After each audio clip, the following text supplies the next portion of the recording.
अस्सलामुअलैकुम दोस्तों, मैं हूं आपका दोस्त। तो आज हम फिर एक नए टॉपिक के साथ जो हमने नई सीरीज़ शुरू की है कंप्यूटर की, उसका दूसरा लेक्चर कंप्यूटर आर्किटेक्चर पे बनाया हुआ है। और जो पिछला लेक्चर था वो कंप्यूटर यानी इंट्रोडक्शन टू कंप्यूटर पे था। तो आज भी इंशाल्लाह वही सीरीज़ उसी तरह यानी 75 क्वेश्चंस रहने वाले हैं। तो अगर आपने पिछली सीरीज़ नहीं देखी है तो हमारे चैनल के प्ले लिस्ट में जाइए, वहाँ पर न्यू सीरीज़ ऑफ कंप्यूटर के रिलेटेड क्वेश्चन यानी ये वीडियो बना हुआ है, आप देख सकते हैं वहाँ पर। तो शुरू करते हैं आज की इस सीरीज़ को। लेकिन शुरू करने से पहले हमेशा की तरह एक रिक्वेस्ट रहती है आपसे कि वीडियो बनाने में बहुत ज़्यादा मेहनत लगती है, इसलिए आपका हक बनता है कि एक लाइक तो बनता है। और साथ ही साथ अगर नए चैनल पर नए हैं तो चैनल को ज़रूर सब्सक्राइब करें, क्योंकि सब्सक्राइब करने से क्या होगा, तो सब्सक्राइब से करने से ये होगा कि जब भी हम नए वीडियो बनाएं और जब भी आपने चैनल को सब्सक्राइब किया होगा, बेल आइकन को दबाकर ऑल पर सिलेक्ट किया होगा, तो सबसे पहले हमारी वीडियो की नोटिफिकेशन आप तक पहुंचेगी। तो सो गाइस, देर न कीजिए, न सब्सक्राइब करने में और ना ही शेयर और लाइक करने में। अगर वीडियो अच्छा लगा तो सब्सक्राइब और एंड तक बने रहे, क्योंकि 74 या 75 क्वेश्चन है इसमें, तो बहुत सारी नॉलेज बस चंद मिनटों में आपके पास आ जाएगी। तो सो गाइज, बिना समय गवाए अपना लेक्चर शुरू करते हैं। ओके। तो basic function performed by computer is are. आपको पता है कंप्यूटर के कौन कौन सी फंक्शंस करता है। डाटा प्रोसेसिंग ये भी करता है, डाटा स्टोरिंग ये भी करता है, डाटा मूवमेंट यानी एक जगह से दूसरी जगह, यानी पहले इनपुट लेता है, फिर प्रोसेसिंग होती है, फिर आउटपुट और फिर स्टोरेज, और डाटा कंट्रोल भी डाटा को करता है। तो ऑप्शन ऑल ऑफ दीज है। सो गाइस, इसके बाद क्वेश्चन नंबर 2 पर चलते हैं हम। Question number 2, dash dash forms the backbone for building successful computer system. तो किसको कहते हैं हम, कौन बनाता है कंप्यूटर की बैकबोन, किस पर कंप्यूटर डिपेंडेंट है। और forms the backbone for building successful computer, बनाने के लिए हमें ज़रूरी क्या है जिसको हम बैकबोन ऑफ कंप्यूटर कहते हैं। तो उसको हम बोलते हैं आर्किटेक्चर ऑफ कंप्यूटर, यानी कंप्यूटर आर्किटेक्चर जो वॉन न्यूमैन ने दिया है। तो उसने क्या दिया है, पहले उसने ऐसे बनाया है आर्किटेक्चर को। मैं आपको ठहरो बताता हूँ। देखो देखो भाई, ऐसे बनाया है कंप्यूटर आर्किटेक्चर को। पहले इनपुट इनपुट फिर प्रोसेसिंग, यहाँ पर आता है हमारा सिस्टम यूनिट। सिस्टम यूनिट में आता है कंट्रोल यूनिट और अर्थमेटिक एंड लॉजिकल यूनिट। फिर क्या होता है, हमारा आउटपुट आता है, और फिर इसी के साथ साथ हम वही डाटा को स्टोर करते हैं। तो सो गाइस, ये है कंप्यूटर आर्किटेक्चर। तो इसका आंसर क्या है, कंप्यूटर आर्किटेक्चर। इसके बाद क्वेश्चन नंबर 3 पर हम चलते हैं। The first computer architecture was introduced by. तो इंट्रोड्यूसर इन यानी 1970 में इंट्रोड्यूस किया, किसने किया, अभी बताया मैंने, वॉन न्यूमैन याद रखना यार। तो इसके बाद हम क्वेश्चन नंबर 4 पर चलते हैं। तो क्वेश्चन नंबर 4 क्या कहता है, which circuitry board is used in all electronic system such as computer, calculator, digital system. तो क्या कौन सा सर्किटरी बोर्ड इस्तेमाल किया जाता है, यही आर्किटेक्चर। यानी आर्किटेक्चर बैकबोन होती है हर, यानी जो भी कंप्यूटर होता है, चाहे कैलकुलेटर हो चाहे डिजिटल सिस्टम हो, तो ऑल सिस्टम्स के लिए यही रहता है आर्किटेक्चर। यानी आर्किटेक्चर बेस होता है किन के लिए, इन चीज़ों के लिए, कंप्यूटर के लिए, कैलकुलेटर के लिए और डिजिटल सिस्टम के लिए। सो गाइस, इसके बाद क्वेश्चन नंबर 5 पर चलते हैं। The system unit is the अच्छा is coordinates input and output, नहीं भाई। Is the container, very good, that houses electronic components, अभी मैंने बताया सिस्टम यूनिट में क्या क्या होता है हमारा, control unit, arithmetic, logical units. तो यही इसकी ऑप्शन सही ऑप्शन है भाई। अब यहाँ देखने की ज़रूरत हमें है नहीं। तो इसके बाद क्वेश्चन नंबर 6 पर चलते हैं। Which of the following is the metal और plastic case that holds all the physical parts of computer, अभी मैंने बताया आपको।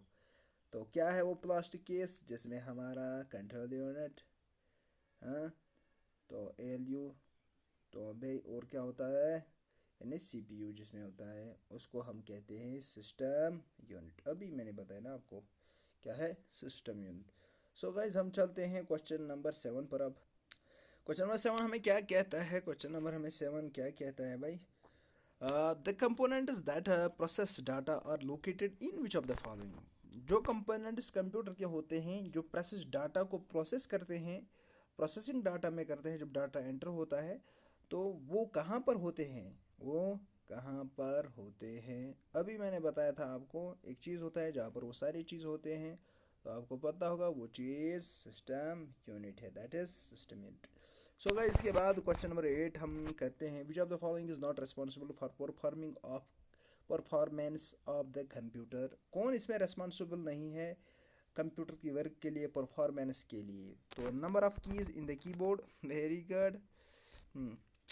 तो इसके बाद हमारा क्वेश्चन फॉर्मेट ऑफ वीडियोग्राफी, तो memory in video, the clock speed of processor, ये भी होता है, number of course available in the processor.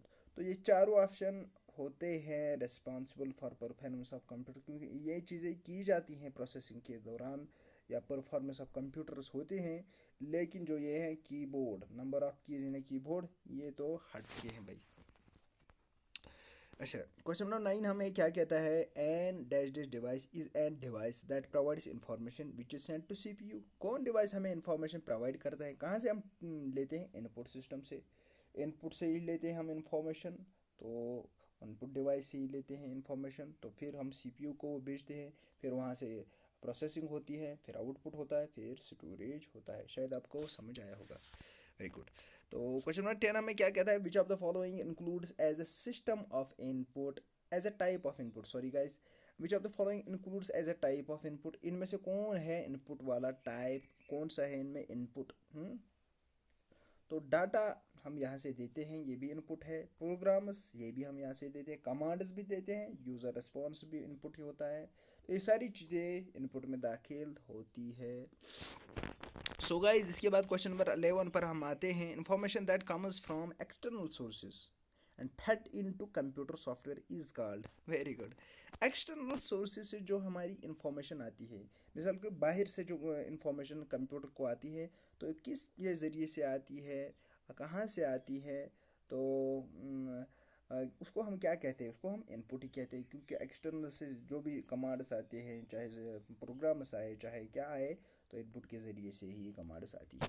So guys इसके बाद क्वेश्चन नंबर 12 पर हम चलते हैं, input unit converts data in computer in suitable, acceptable, understandable and rejectable form. किन फॉर्म्स में यानी ये काम करता है, ये कन्वर्ट करता है data into computer.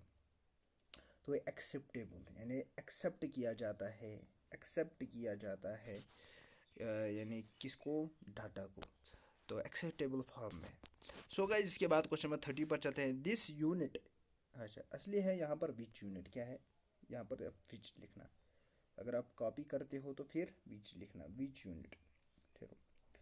Which unit sends the processed result to the user. कौन यानी जब पहले क्या होता है, मैंने बोला पहले इनपुट दाखिल होता है, फिर प्रोसेसिंग होती है, फिर आउटपुट से हमारा रिजल्ट निकलता है। तो किससे निकलता है, अब मैंने आंसर आपको बताया है, किससे निकलता है, आउटपुट से। सो भाई इसके बाद क्वेश्चन नंबर 14 पर आते हैं, आउटपुट यूनिट इंक्लूड्स, आउटपुट में क्या क्या आते हैं, प्लॉटर भी आता है, प्रिंटर भी आता है, मॉनिटर भी आता है। प्लॉटर है जिसे हम बड़े बड़े वो इमेजेस बनाते हैं, जैसे बैनर्स वगैरह। तो प्रिंटर तो आपको पता ही है, प्रिंटर से प्रिंट निकालते हैं, और मॉनिटर से हम, मॉनिटर कंप्यूटर का मॉनिटर से हम देखते हैं क्या चढ़ा है। अगर हमने यहाँ से कमांड्स दी हैं कीबोर्ड से, तो वहाँ से स्क्रीन पर आउटपुट हमें देता है। तो ये ऑल ऑफ दिस है क्या, आउटपुट यूनिट्स। सो गाइस इसके बाद क्वेश्चन नंबर 15 पर आते हैं, दिस कंपोनेंट, अच्छा विच कंपोनेंट, यहाँ पर मैंने अभी बताया था आप विच लिखना, क्योंकि फिर ही ये सूट हो जाता है, तो विच लिखना है यहाँ पर। Which component is required to process data into information and consists of integral circuit. कौन कंपोनेंट है, is required to process data, data को प्रोसेस कौन करता है, ये पता है आपको, ये हमारा सीपीयू भाई करता है। सो गाइस इसके बाद हम क्वेश्चन नंबर 16 पर चलते हैं। भाई क्वेश्चन नंबर 16 कहाँ हमारा दिखाए स्क्रीन भाई, तो हम आ गए क्वेश्चन नंबर 16 पर, the central processing unit in a computer consists of. Central processing unit जो कंप्यूटर में है, ये क्या क्या क्या इसमें होते हैं, कौन कौन सी चीज़ें इसमें होती हैं, इसमें क्या क्या चीज़ें होती हैं। तो इनपुट भी होता है इसमें, आउटपुट और processing, control unit, primary storage, secondary storage. No, गलत, ये भी गलत, इतना ही नहीं होता, बल्कि कंट्रोल यूनिट भी होता, अर्थमेटिकल लॉजिकल यूनिट और memory unit. So guys question number 16 का आंसर है थर्ड पार्ट। इसके बाद क्वेश्चन नंबर 17 पर चलते हैं हम। विच instruction is used for loading data into CPU accumulator register from memory. तो कौन सा यूनिट हमें इस्तेमाल किया जाता है, विच इंस्ट्रक्शन इज यूज्ड, कौन से इंस्ट्रक्शन हम यूज़ करते हैं फॉर लोडिंग डाटा, डाटा को लोड करने में into CPU accumulator register from memory. तो सीधी बात है, लोडर ही हमारी इस काम में आता है। कौन आता है भाई, loader by. No no no, loader by नहीं, फिर कौन सा भाई हमें इस्तेमाल, नहीं, लोडर ही आता है भाई, आपको क्या पता। लोडर आता है हमारे इस काम में जो लोडिंग करता है। Very good. इसके बाद क्वेश्चन नंबर 18 पर आते हैं हम। भाई 18 क्वेश्चन हमें क्या कहता है, which does computer, where does computer add and compare data, कहाँ पर कंप्यूटर ऐड करता है और कंपेयर डाटा को करता है। तो आपको पता है सीपीयू चिप पे, सीपीयू चिप पे कंपेयर भी करता है, ऐड भी डाटा को, क्योंकि वहीं प्रोसेसिंग भी होती है इसकी। तो इसके बाद what is the brain of computer, आपको पता है, कहने की ज़रूरत नहीं, सीपीयू। इसके बाद क्वेश्चन नंबर 20 पर आते हैं। CPU is fabricated as a single integrated circuit which is known as, उसको हम क्या कहते हैं। CPU is fabricated as a single integrated circuit which is known as, उसको हम क्या कहते हैं। CPU is fabricated as a single integrated circuit which is known as, उसको कहते हैं माइक्रो प्रोसेसर। क्योंकि सिंगल चिप जब होती है, इंटीग्रेटेड चिप जिसको हम कहते हैं इंटीग्रेटेड सर्किट, इसमें ट्रांजिस्टर्स लगे होते हैं, तो उसी को माइक्रो प्रोसेसर कहते हैं। The CPU chip used in computer is particularly made up of silicon, असली सिलिकॉन है, यहाँ सिलिका लिखा है, सिलिकॉन है। इसके बाद the main job of CPU is to carry out program instruction suit out data information to for further. No, ये भी नहीं है। Process data in process data and information, बिल्कुल सही, ये भी है, ये भी है। तो बहुत आंसर है इसका, क्या है इसका आंसर। सो गाइज इसके बाद क्वेश्चन नंबर हम चलते हैं 23 पर। The main purpose of time sharing technique used in computer is to make the best use of the following, किसका बेस्ट यूज़ हम करते हैं टाइम शेयरिंग के ज़रिए से। तो किस चीज़ का हम बेस्ट यूज़ करते हैं, सीपीयू का, क्या, ताकि सीपीयू का बेस्ट यूज़ हो जाए। तो इसके बाद the CPU is made up of two similar components, ये तो मैंने 100 बार आपको बताया है, ALU and CU, control unit and arithmetic logical unit, और ये दोनों होते हैं सिस्टम यूनिट में। सो इसके बाद हम क्वेश्चन नंबर 25 करेंगे। The CPU compares of control memory and digest unit. CPU compares of control memory and digest unit, किस यूनिट का अभी बताया हमने, control unit, memory unit and arithmetic and logical unit, ये तो आपको पता होना चाहिए। इसके बाद question number 26, which is the responsibility of the logical unit in the CPU of a computer. तो कौन सी रिस्पॉन्सिबिलिटी होती है लॉजिकल यूनिट को इन the CPU of a computer. तो अब आपको पता है लॉजिकल यूनिट है ना, अर्थमेटिक यूनिट को addition, subtraction, division and multiplication करना पड़ता है। लेकिन जो लॉजिकल यूनिट होता है इसको क्या करना पड़ता है, ये हमारे रिजल्ट्स को कंपेयर करता है, equal to, less than, greater than, sinus, nor gate, और गेट, डाइजेस्ट वगैरह एट्सेट्रा।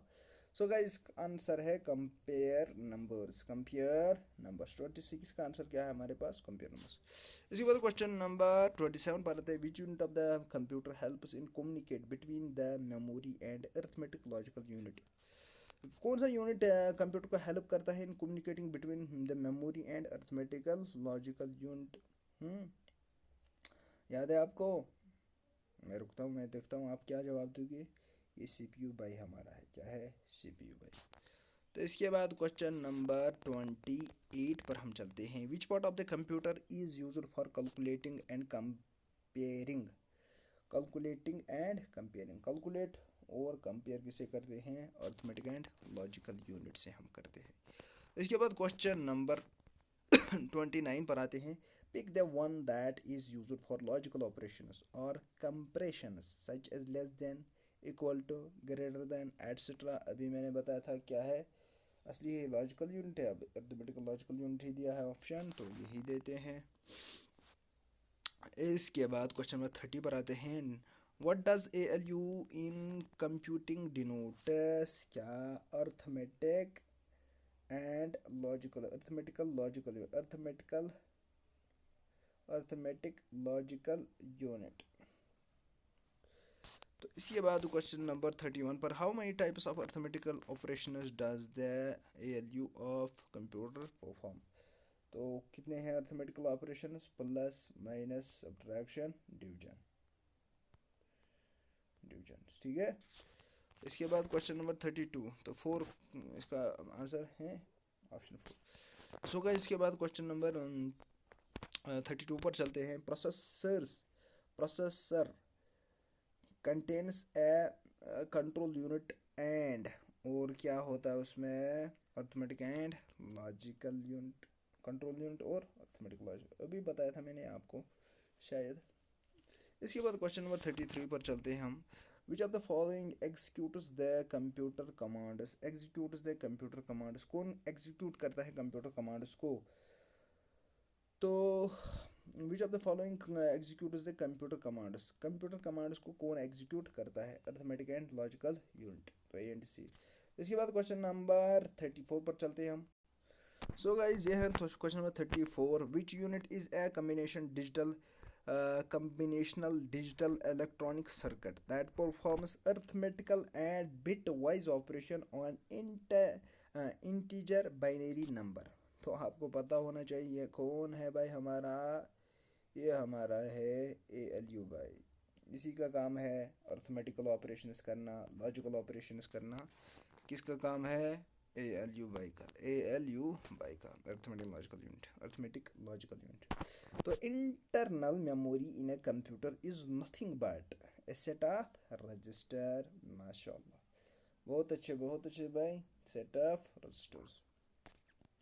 इसके बाद क्वेश्चन नंबर 36 पर हम आते हैं। Which among the following is a small set of data holding place that is a part of computer processor and may hold an instruction, a storage address or any kind of data?